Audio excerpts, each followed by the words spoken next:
C'est les jours et l'heure d'Analyse 24. Messieurs et dames, bienvenue à tous et à toutes. Et surtout, merci de votre fidélité. L'inamovible Ali Malé, toujours présent. Comme toujours. Quelles sont les bonnes nouvelles? Les bonnes nouvelles que Dieu nous fait grâce. Dieu nous fait grâce, mais il faudra reconnaître que de nos jours, les bonnes nouvelles sont de plus en plus rares. Oui. Il n'y a que de mauvaises nouvelles. La dernière en date est celle de la disparition de l'archevêque de Kinshasa. Moussengo. Bien sûr, mais aujourd'hui, nous traversons aussi une période sensible. Hier, avant-hier, c'était la grève des chauffeurs. Oui, des médecins. Nous continuons avec la grève des médecins. Comme vous l'avez dit, c'est une période vraiment noire. Merci d'être là. Merci, John. Un plaisir partagé. Notre invité nous vient de loin. Il s'appelle Dorley Matumona Tumba. Il est le président de la Ligue des jeunes dans l'Union pour la démocratie et le progrès social, l'UDPS, les partis présidentiels, Fédération Belux, c'est-à-dire Belgique, et les Grands-Duchés de Luxembourg. Monsieur Dorley Matumona, bienvenue chez nous. Merci beaucoup. Bienvenue à Kinshasa. Merci. Covid, hein? Ça, c'est vous habitez les Grands-Duchés de Luxembourg. Comment évolue la situation? Bon, au niveau de Luxembourg, ils essayent de maîtriser la situation. Il faut se le dire aussi, la population luxembourgeoise est très bien disciplinée. Ils ont facilement accepté... Vous n'avez pas été confinés? Si, nous étions confinés. Mais là, ils ont accepté le vaccin. Donc, je pense que 70% de la population a été vaccinée. Vous n'avez pas connu la troisième vague? Si, on a connu la troisième vague. Comment vous l'avez gérée? Écoute, c'est un gouvernement responsable, c'est un petit pays. Il gère très bien ce pays. Voilà, c'est vraiment un gouvernement qui s'est mis directement au travail. Ils ont essayé de former la population. Ils ont mis en place des tests au niveau de l'école, même au travail. Donc, chaque travailleur avait les tests avant d'accéder dans les bâtiments. Donc, ils ont vraiment tout mis en place pour permettre à ce que la population puisse vraiment vivre cette période en toute tranquillité, je peux dire. Mais malheureusement, ça nous a fortement perturbés. Oui, John, nous parlons d'un Congolais qui vient de loin, mais ayant comparé la réalité vécue à Luxembourg, dans l'espace européen, avec la réalité quinoise, aussitôt atterri à l'aéroport d'Ndjili, après tout ce temps, quelle image vous gardez s'agissant de la lutte contre la Covid, tant au niveau des autorités qu'au niveau de la population? Vos premières impressions? Bon, en arrivant à l'aéroport, j'ai aimé déjà qu'ils ont placé les personnels soignants. Ils vous accueillent directement et vous passez votre test de Covid.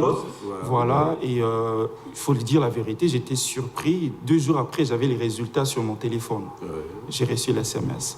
Je pense que... 2 jours après? 2 jours après, oui. 2 jours après. J'étais surpris parce que l'image qu'on a de notre pays, c'est que c'est un pays désorganisé. Et vous avez été déclaré négatif? Non, négatif, je suis bien. Il n'y a pas de souci. Croyez-moi, je ne suis pas venu vous transmettre le virus. Voilà. Non, je pense que dans chaque pays, il y a toujours des difficultés. Mais je pense que le Congo essaye de faire le mieux. Et on peut le voir sur les statistiques. Je pense que le Congo compte moins des cas que les pays européens. Donc, il n'y a pas de débat. Dieu nous fait grâce. Dieu nous fait grâce, mais je pense aussi qu'il y a une responsabilité derrière. Et félicitations aux autorités qui essayent tant s'en peut de maintenir la population hors danger. Alors, Dorley Matumona Tumba, avec vous, nous allons essentiellement parler de l'apport de la jeunesse, de la diaspora, parce que vous êtes un jeune de la diaspora. D'abord, un petit constat. Vous venez de l'Europe, c'est vrai, les Grands-Duchés de Luxembourg, à des années-lumière de la République démocratique du Congo. En arrivant, je suis tenté de dire que vous êtes après tout un Quinois, n'est-ce pas? Oui. Mais quel est le constat que vous avez fait rien qu'en scrutant la jeunesse? Bon, le constat, elle est, je vais dire, amère. Amère, hein? Oui. Pourquoi je le dis? Tout à l'heure, je parlais avec monsieur, c'est que... Il s'appelle Ali Malé. Ah, monsieur Ali Malé, vers là. J'ai constaté que la jeunesse de l'époque des années 60, elle avait la responsabilité. Elle avait les Lumumba, ils étaient jeunes. Ils étaient tous jeunes, moins de 40 ans. Voilà. Aujourd'hui, nous avons une jeunesse qui attend qu'on ramène quelque chose. On n'a pas cette jeunesse sur un plateau d'or. On n'aura pas une jeunesse qui qui essaye de s'imposer, puisque, allez, il y a aussi cette guerre qui est jeune, qui ne l'est pas aussi. Guerre des générations. Voilà. Ouais. Donc, même ceux de 50 ans, ils s'estiment jeunes. Et donc, du coup, des jeunes de 30, 25 se disent, bon, pour que je sois jeune, je dois attendre que j'ai l'âge de 50 ans. Voilà. Je pense que la jeunesse doit se réveiller. La jeunesse congolaise doit se réveiller. Elle doit s'imposer. Elle est capable. Nous avons une jeunesse magnifique. Mais je pense qu'elle commence à perdre espoir. Et c'est pas important qu'elle perde l'espoir. Elle doit se dire qu'on peut. Mais ensemble. Elle commence à lâcher la prise en connaissance des causes. Qu'il y ait des déceptions, des séries de déceptions, ça arrive, n'est-ce pas? Je ne dirais pas ça de cette manière. Je pense peut-être que l'élite a failli. L'élite a failli, pourquoi? Parce que cette jeunesse a souvent besoin des références. Mais l'élite congolaise a failli, puisque l'élite est descendue trop bas. Vous verrez l'élite dans les débats de la rue, alors que c'est elle qui devait impulser, alors que c'est elle qui devait donner cette image d'une excellence, pour que la jeunesse puisse suivre cette élite. Voilà pourquoi la jeunesse disait au feu Tshisekedi Yachichi. Pourquoi? Ils considéraient ces vieux comme Yaya. Vous voyez, parce leur tonton. Pourquoi? Parce qu'elle pensait que, au moins, ce monsieur essaye de faire la différence. Vous voyez. Donc, moi, je pense que la jeunesse doit se dire que rien ne sera acquis gratuitement. C'est par la lutte. Mais il faut parler du concret. Nous avons au plateau un jeune président à la tête de Belux. L'UDPS, ce n'est pas n'importe quel parti. D'emblée, à vous voir, vous êtes trop jeune, mais vous êtes au sommet au niveau de Belux, UDPS Belux. Vous avez commencé peut-être la lutte un peu plus tôt, parlant de la conscientisation, où vous êtes un parvenu qui a été imposé à la tête de Belux UDPS. Ouais, c'est vrai que je suis jeune, je suis très jeune, mais j'ai bénéficié, au fait, je vais dire, de l'encadrement, un bon encadrement, parce que j'étais entouré des personnes qui avaient une certaine vision. Alors, étant donné, je suis dans une famille qui sont des natures socialistes, donc très jeune, j'ai directement regardé, j'ai braqué mon regard vers l'UDPS. Vous êtes né dans cette marmite? Je suis né dans cette marmite. Ouais. Et j'ai été forgé dans l'UDPS. Donc, je n'ai connu que l'UDPS jusqu'à avoir l'âge de 18 ans. J'ai pris ma première carte auprès de l'UDPS. Donc, déjà à 18 ans, j'étais déjà dans l'UDPS. J'attendais seulement que j'ai... Là, à Kinshasa ou déjà non, ça au niveau de Luxembourg, voilà, okay. En Europe, voilà. Donc, je pense que c'est être dans un environnement qui vous favorise aussi. Donc, l'environnement était un environnement qui pensait Congo, qui réfléchissait Congo, qui réfléchissait évolution, qui réfléchissait démocratie. Et ce sont ces valeurs que j'ai, moi, prises et j'ai fait le mien. Et c'est par cela que j'ai commencé aussi mon combat au sein de l'UDPS, participer dans des réunions, participer dans des marches. Donc, même hier, j'ai regardé encore mes anciennes vidéos lorsque j'avais 19 ans, dans les rues de Bruxelles, en train de protester. Donc, voilà. Je suis pas... Non. Alors, Dorley Matoumona, cette jeunesse dont vous venez de faire un constat amer avait beaucoup misé sur l'avènement de l'UDPS au pouvoir. Aujourd'hui, bientôt 3 ans, cette jeunesse continue d'attendre. Je dirais, elle a carrément déchanté. Les peuples d'abord, ce n'était qu'un vain slogan. Non. On ne peut pas dire cela, que c'était qu'un vain slogan. Non, pas du tout. Il faudrait regarder d'où nous venons. L'UDPS arrive au pouvoir. Nous avons hérité d'un pays que moi, j'ai dit, nous étions au fond du gouffre. Il faut qu'on se dise la vérité, qu'on doit se dire les choses telles qu'elles sont. Et ces changements ne vont pas s'opérer du jour au lendemain. Et ces changements ne viendront pas seulement d'une seule personne qui est le chef de l'État. Ces changements doivent venir par tous les mondes. Chacun dans son domaine doit impulser ce changement. Le chef de l'État lui-même ne peut pas. Et c'est important que nous puissions prendre conscience.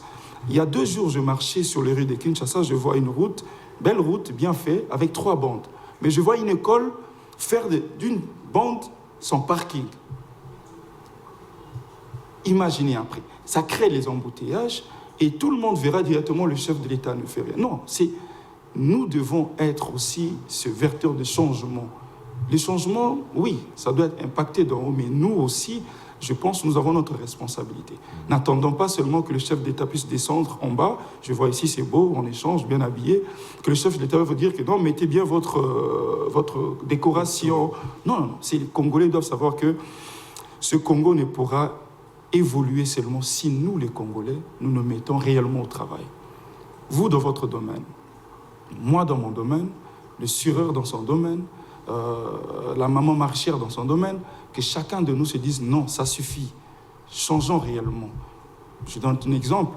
Vous êtes vendeur de mbala, voilà, comment dire en lingala, mais vous voyez que l'endroit où vous vendez est sale, mais vous ne pouvez pas balayer, faire une propriété autour de vous et avant mettre d'étaler. Voilà, avant d'étaler. Voilà, c'est des petits changements. Si vous le faites, moi je le fais dans mon domaine, l'autre le fait dans son domaine, mais on verra réellement ces changements. Et en parlant tout à l'heure que nous avons hérité d'un pays au fond du gouffre, c'est que... C'est une excuse facile. C'est pas une excuse facile. Je ne tiens plus 3 ans après. Ce n'est pas une excuse facile. Le peuple congolais pensait que l'UDPS arrive au pouvoir directement, tout change. Non, pas directement, mais 3 ans, c'est... Mais il faut voir les combats. Avec 3 ans, on peut mieux faire. Nous étions confrontés à des combats réels. Nous étions confrontés à des gens qu'on appelle les kleptocrates qui ne pensaient qu'à eux, qui ne voulaient pas ce changement. Et nous étions arrivés au pouvoir, nous n'avons pas la majorité dans les assemblées. Comment impulser notre vision? Si vous n'êtes pas majoritaire au sein des assemblées, au sein de l'Assemblée nationale, provinciale, c'est de là que viennent les solutions. Donc l'UDPS essaie de faire avec les moyens qu'elle a. Nous n'avons que 32 députés, pas plus. Comment nous allons faire passer nos lois si nous ne sommes pas dans les consensus? Vous imaginez un peu, donc nous essayons de faire le peu que nous pouvons faire et je pense que l'UDPS s'en sort très bien comparé à d'autres pays auxquels ils n'ont pas eu une majorité claire. Mais moi je vais vivre entre deux mondes.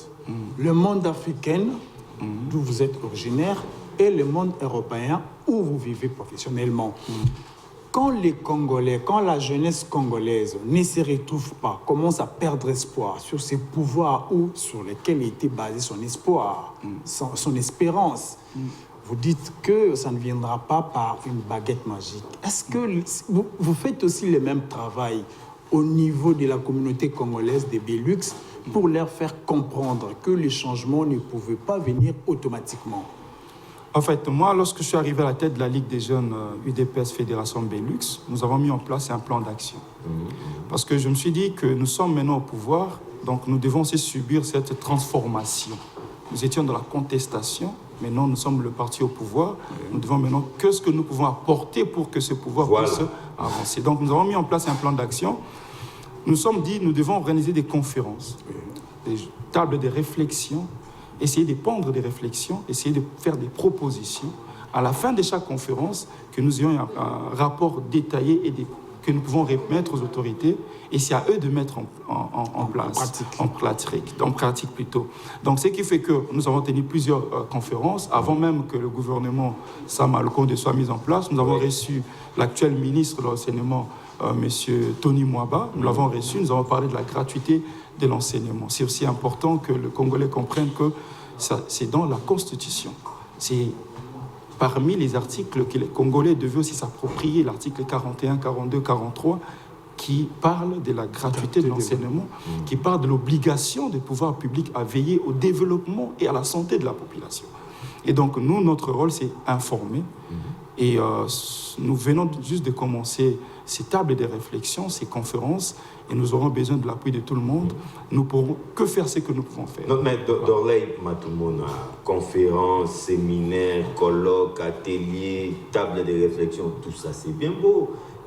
Les Congos en ont connu les gens à l'Imalé. Surtout de toutes les qualités. Et après, c'est bien beau de réfléchir, mais après, qu'est-ce que vous faites concrètement? Mais le concret vient de ceux qui ont le pouvoir d'agir. Je donne l'exemple. Nous avons parlé de la gratuité. Nous avons le pouvoir d'agir. Effectivement. Oui. Mais je vous ai parlé de la gratuité de l'enseignement. Donc, on avait reçu le M. Tony Mwaba. Oui. Mais actuellement, il se bat. Je l'ai vu au Congo central. Il essaye de faire le mieux qu'il peut faire. Donc, cela veut dire que nous contribuons indirectement. Donc, lorsque nous l'avons reçu, nous l'avons soumis nos préoccupations. Il a pris en compte. Aujourd'hui, les ministres, il essaye de faire la même chose. Au niveau de la PLC, nous avons, à l'époque, avec l'ancien cordon, nous avons aussi essayé de faire des propositions. Il avait essayé de mettre en place un projet pédagogique pour essayer un peu d'aider les jeunes qui sont encore dans les écoles. Donc, nous essayons de proposer, mais c'est ceux qui ont le pouvoir d'agir. Mais nous, je suis ici à Kinshasa, je ne cesse de voir les autorités pour essayer de ramener aussi nos résolutions. Mais après, c'est à eux de mettre aussi en place. Il faudrait aussi, ça je le dis parce que les gens, quand ils voient un Européen congolais, donc diaspora, venir ici, ils ont directement l'idée Aye Koluka Poste. Mais apparemment, voilà. C'est ça l'impression, parce que la présidence est inondée d'édics, comme disent les Kinois. Voilà. Et moi, je conseillers avant vous. Ils sont vite répartis. Moi, je suis venu pour changer ces paradigmes. À la pointe des pieds, d'ailleurs. Moi, je suis venu pour changer ces paradigmes. Et les Congolais sachent que nous tous, nous ne venons pas pour chercher du travail. Qu'il y a des Congolais à l'extérieur qui gagnent parfaitement bien leur vie, mais ils ont le souci que le Congo avance. Et je fais partie de ceux-là. Vous voyez? Pourquoi je dis cela? Je dis... Nous militons pour qu'il y ait restriction des traits de vie des institutions. Donc, moi, je viens encore chercher du travail, mais je ne fais qu'augmenter encore ces demandes. Je pense que nous pourrons changer le Congo si aussi nous intéressons dans le privé. Tout à l'heure, j'ai fait aussi un constat ici. Je vois des petites et moyennes entreprises entre les mains des expatriés. Je ne suis pas contre les expatriés. Mais comment voulez-vous que nous puissions développer notre pays si ces petites et moyennes entreprises sont entre les mains des étrangers? Alors, eux, leur argent se trouve dans leur banque à l'étranger. Mais si maintenant les Congolais avaient la possibilité d'entreprendre dans ces secteurs, mais les Congolais vont loger leurs argent dans des banques congolaises. Elles vont permettre à nos banques d'avoir suffisamment les capacités d'emprunt. Vous voyez, donc j'arrive, je marche, je fréquente des hôtels, je me rencontre directement. Vous voyez, donc est-ce que ceux qui sont ici, est-ce que nos députés voient-ils cela? Parce qu'ils sont ici. Donc voilà un peu, donc nous venons avec des propositions.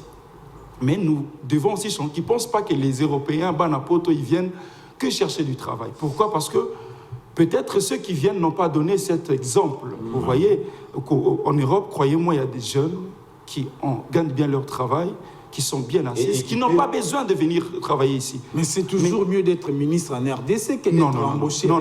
Moi, je veux aussi dire aux jeunes, non, nous ne devons pas focaliser dans nos vies d'être devenir ministre pour que nous réussissions notre vie. On peut réussir notre vie dans le privé. Non forcément. Et disons les choses telles qu'elles sont. Comment voulez-vous s'enrichir en politique? Mais c'est ce qui fait que nous créons des hommes forts au Congo, à la place de créer des institutions fortes. Nous créons des hommes forts, leaders. Donc, chef Nabiso, Mopao. Non. Il faut que les jeunes sachent qu'on gagne la vie en privé. En politique, on ne vient pas en politique pour s'enrichir. Ça, si vous voulez vous enrichir en politique, alors il faut voler. Et écoutez, l'IGF sera dans votre trous. Voilà. On ne peut pas recevoir quelqu'un qui nous vient de l'étranger sans parler de ce qui fait actuellement débat en RDC. Devinez la congolité. Surtout ça. Vous êtes d'abord un politique, n'est-ce pas, Dorley Matumo Natumba. Il est question ici de verrouiller, de protéger, de sécuriser certaines fonctions, certains postes dits de souveraineté, notamment le président de la République, le président de 2 chambres du Parlement, les hauts commandements militaires, les hauts commandements de la police nationale, le ministère des Affaires étrangères, le ministère de l'Intérieur, de la Justice. Et il est question de sécuriser. Ne peut prétendre briguer ces postes qu'un Congolais né des pères et des mères. Vous qui habitez à l'étranger, comment appréciez-vous, comment analysez-vous cette démarche? Bon, nous, au niveau de l'étranger, moi, lorsqu'il y a eu les concertations, nous avons proposé au chef de l'État que les Congolais ne perdent pas leur nationalité, l'irrévocabilité de la nationalité congolaise. Parce qu'il y a nos frères qui arrivent à l'Europe, ils n'ont pas d'autre choix que d'avoir la nationalité étrangère. D'office, ils perdent la nationalité congolaise.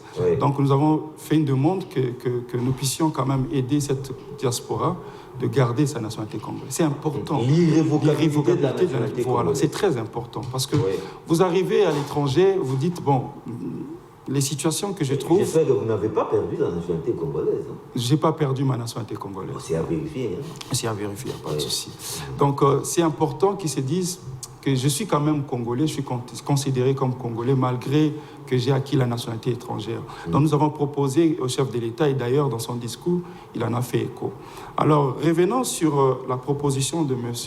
Noël Tchani. Les verrouillages. Je vais aborder ces sujets étant politiques et qui n'engagent pas mon parti politique nécessairement. À mon humble avis, j'ai lu, j'ai compris que ces dispositions existaient déjà à l'époque du Zaïre. Donc il n'a fait que ramener ce qui existait avant. Mais pour moi, je ne pense pas que ça soit une priorité que le Congo en a besoin. En tout cas, il n'y a pas d'opportunité. Non, moi, je ne pense pas que ça soit une priorité. Mais je suis pour qu'il y ait des débats, parce que nous sommes en démocratie, nous avons voulu la démocratie. Je ne peux pas interdire, au nom de la démocratie, à X ou Y, d'exprimer. Voilà, c'est là où de réfléchir. Mais le pays ne peut qu'avancer avec des réflexions. Donc, M. Tchani a le droit de faire ses propositions. Ça va passer à l'Assemblée nationale. Les députés sont élus pour ça. C'est leur travail de débattre. Et quelle que soit l'issue de cela, mais pour moi, la priorité, c'est l'économie de mon pays. Pour moi, la priorité, c'est l'emploi. Pour moi, la priorité, c'est renforcer nos institutions. Moi, je milite qu'il y ait... Non, mais c'est une façon aussi de renforcer nos institutions. Mais renforcer nos institutions, ça part aussi de la carte d'identité. Comment pouvez-vous imaginer, nous sommes dans un pays où vous n'avez même pas la carte d'identité? Combien des années sans carte d'identité? Êtes-vous fiers de marcher dans les rues? Je suis congolais, mais vous n'avez pas la carte d'identité. Êtes-vous fiers de cela? Êtes-vous fiers que notre carte d'électeur non, c'est carte d'électeur. Vous ne pouvez pas prendre une carte d'électeur, en faire une carte d'identité. Mais nous avons non. Les passeports, c'est pas tout le monde qui peut en avoir. Ça coûte $90, mais moi j'ai vu hier... Non, $99. Mais j'ai des personnes que j'ai vu une dame hier qui me dit, monsieur, mon fonds est de $30. Bon, comment voulez-vous que cette dame, fonds de commerce est de $30? Comment voulez-vous qu'elle, qui n'a comme fonds de commerce que $30, avoir le passeport? Et vous connaissez comme moi, le passeport sert juste pour les déplacements à l'extérieur du pays. Voilà, donc moi je pense que... Les Congolais ont d'abord du mal à se déplacer à l'intérieur du pays. Donc pour moi, la priorité, c'est que nous ayons une fichier d'état civil de l'État. Que nous puissions avoir une carte d'identité congolaise. Ça va aussi nous permettre de planifier. Parce que là, on estime, nous sommes à 90 millions, mais nous n'avons pas de... Donc moi, je suis pour la proposition de M. Tchani. M. Tchani a totalement le droit de venir avec ses propositions. Les députés ont le droit de s'y réunir, débattre cette proposition. Mais personnellement, je ne pense pas que ce soit une priorité. En tout cas, ça ne peut pas passer. Non.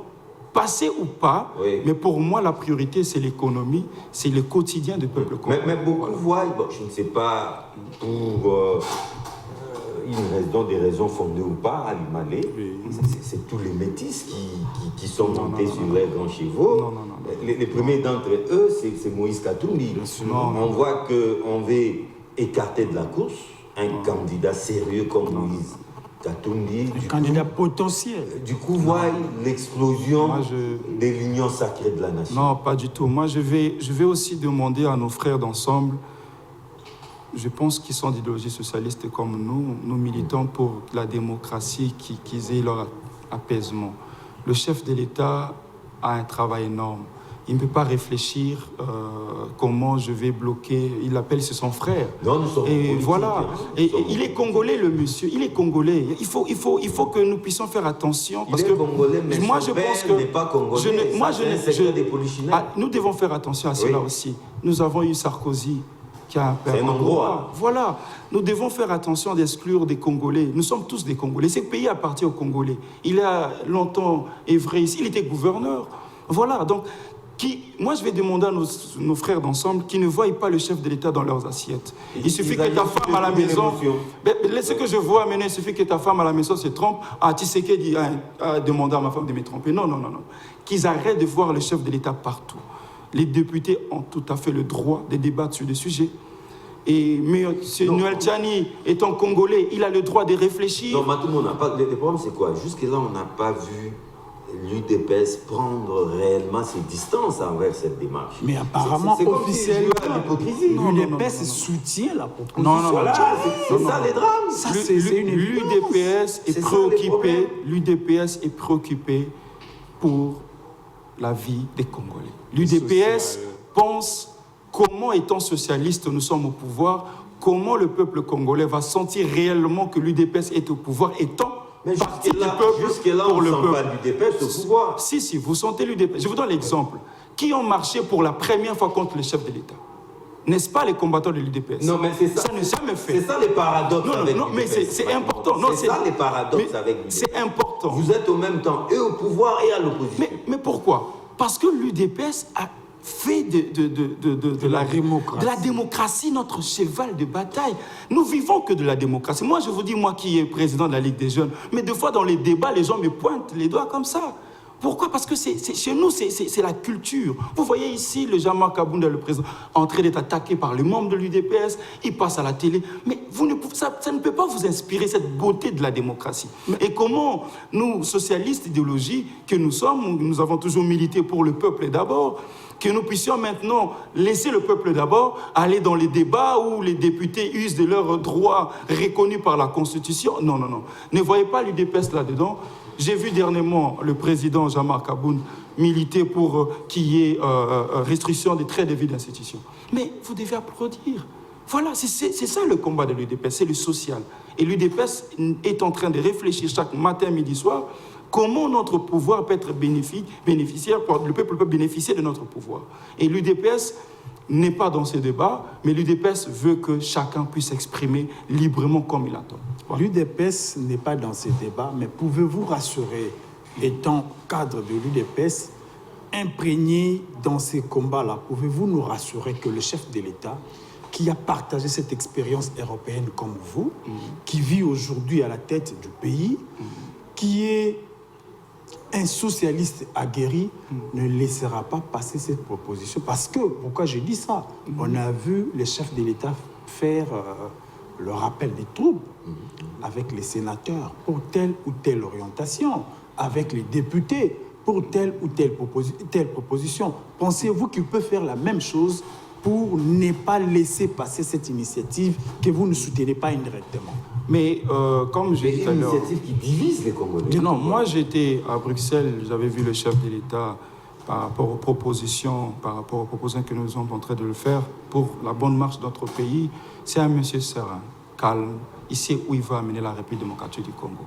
C'est un monsieur qui se soucie de la population congolaise. Un discours que nous consommons déjà. Mais ça s'est traduit, monsieur. Il faut le voir, ce monsieur. Lorsqu'il vous parle avec son cœur. Il faut le voir. Regardez comment il s'exprime. Il parle toujours avec son cœur. C'est pour la première fois que je vois un chef de l'État. Il parle toujours avec son cœur. C'est pour la première fois que je vois un chef de l'État devant un pasteur qui prêche. Il demande, monsieur le président, faites 2 mandats, pas 3. Il applaudit. Mais ça ne peut pas vous interpeller.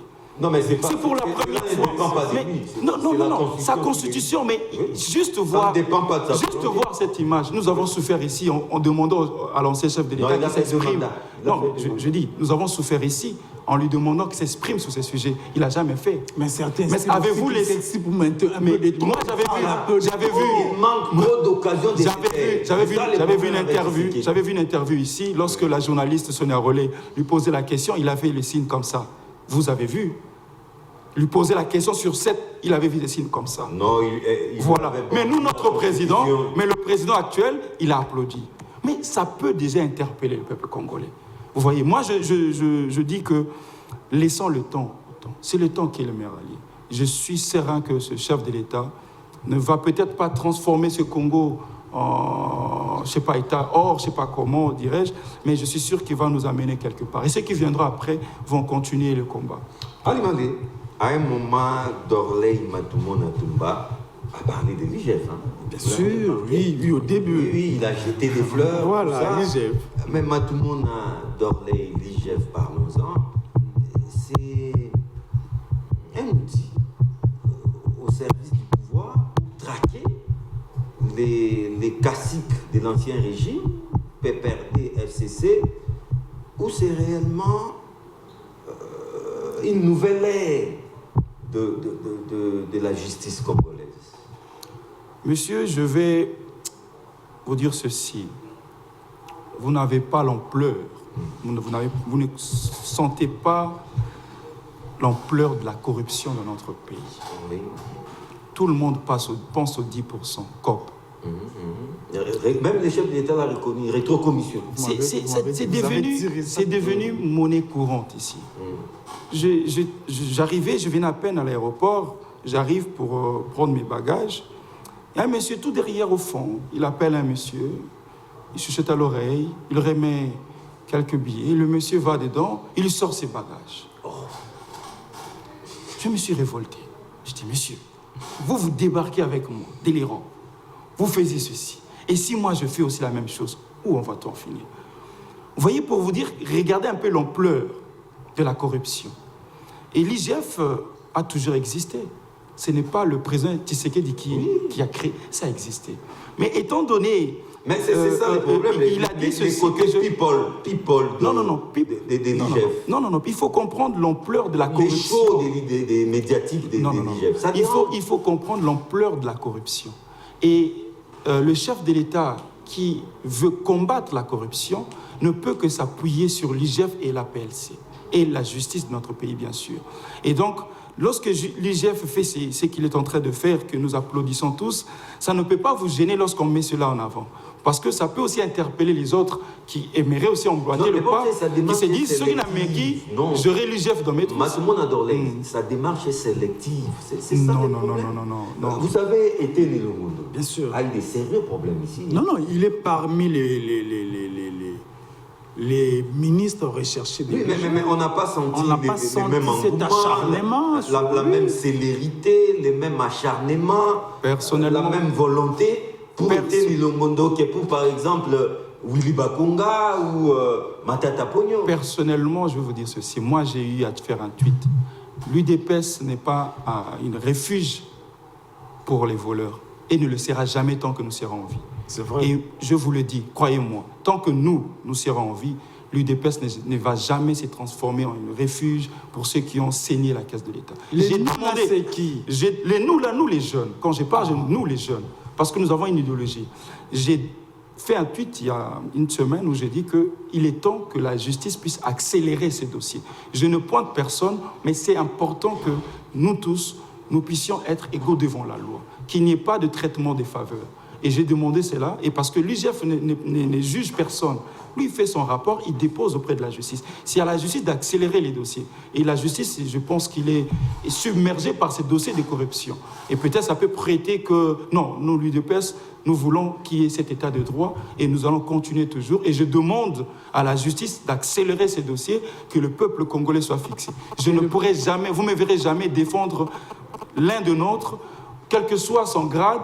S'il est accusé ou il est interpellé quelque part, chacun de nous doit répondre de ses actes. Mais répondre de ses actes, l'IGF met mal à l'aise certains gestionnaires, certains ministres, certains chefs d'entreprise, mandataires, mais chaque mois, chaque année, il y a des dépassements budgétaires graves à la présidence. Pourtant, l'IGF ne peut pas contrôler la présidence. N'est-ce pas là, comme l'a dit John, un outil au service du chef de l'État qui, lui-même, se dédouane et trempe dans la mégestion? Moi, je vais dire ceci. Cela ne veut pas dire que lorsqu'il y a dépassement budgétaire, qu'il y a vol nécessairement.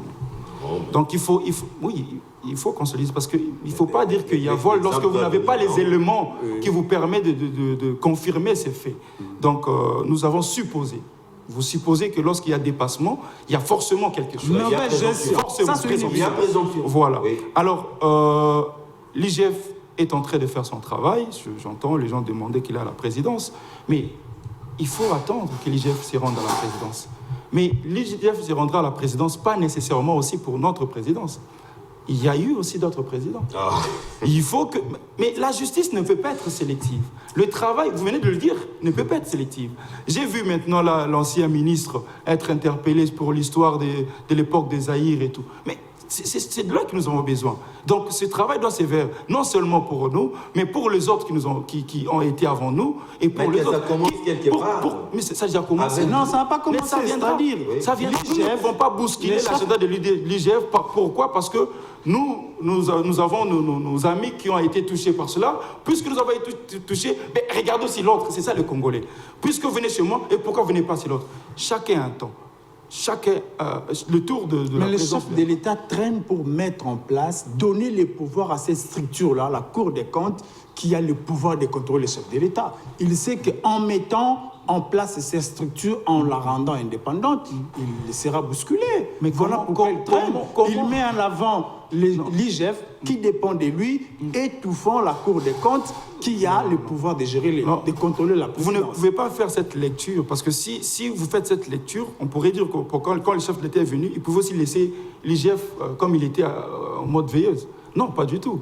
La PLC, il a mis en place, nous voyons le travail, mais non, moi je dirais ceci, je dirais que il faut laisser le temps. On lui demande beaucoup. Pourquoi? Parce que l'état du pays, moi les gens m'appellent ville d'urgence. Pourquoi? Parce que le pays est en mode urgence. Dans tous les secteurs, hier, tout est urgent. Hier, on a vu les gens manifester pour le transport, les médecins, les professeurs, les enseignants. Mais il a hérité d'un pays qui était au fond du gouffre. Les gens attendent des miracles du chef de l'État. Et il essaye de faire le peu qu'il peut faire. Il ne va pas transformer ce Congo au jour au lendemain. Par une baguette magique. Non, c'est par le travail. Et ce travail se fera mollo, avec le temps qu'il faut. Et voilà. Alors, à l'image des 10 dernières minutes qui nous restent, les 26 juin dernier, c'était au Grand Duché de Luxembourg, n'est-ce pas? Sur Bruxelles. Sur Bruxelles, à l'occasion de l'accession de notre pays à l'indépendance. Vous avez organisé une conférence sur la paix, sécurité, lutte contre la corruption et engagement de la jeunesse. Il était question de quoi exactement? Donc, comme j'ai dit que lorsque je suis arrivé à la tête de la Ligue des jeunes, nous avons réfléchi comment nous pouvons nous transformer nous aussi, et que nous devenons une diaspora qui propose et non cette diaspora qui a toujours été dans la contestation. Et voilà pourquoi nous avons organisé cette conférence le 26 juin dernier, où nous avons eu d'ailleurs M. Jean-Jacques Lumumba, qui lui a abordé, c'est le petit-fils de Lumumba, Jean-Jacques Lumumba, qui lui a abordé ce thème qui lutte contre la corruption. Et nous avons aussi invité M. Claude Ibalanki pour nous parler paix et sécurité, parce que c'est important que les Congolais comprennent un peu ce qui se passe à l'est de notre pays et l'engagement de la jeunesse. Donc, pourquoi nous avons choisi ce thème? Parce que nous pensons que ces 3 thèmes sont des clés pour le développement de notre pays. Sans la sécurité, sans la corruption, avec l'appui de la jeunesse, le Congo peut se transformer.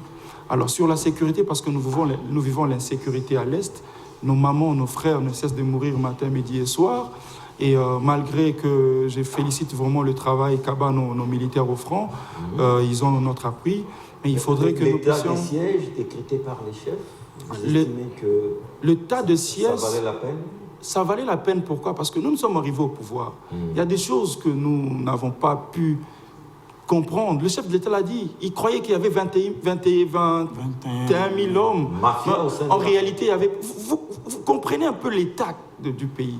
Donc, ce n'est pas facile. Le mal est profond. Le mal est profond. Donc, voilà pourquoi nous avons tenu à organiser notre conférence sur la paix et sécurité, voir un peu qu'est-ce qu'ils ont fait, où nous en sommes. Il y a eu des accords de la sous-région,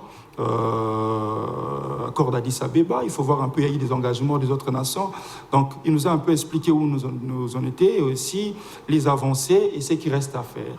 Et sur la lutte contre la corruption, il en a parlé sur aussi la Cour des comptes. Et d'ailleurs, dans nos propositions, j'ai ramené les propositions que je vais bientôt soumettre au chef de l'État sur cette préoccupation.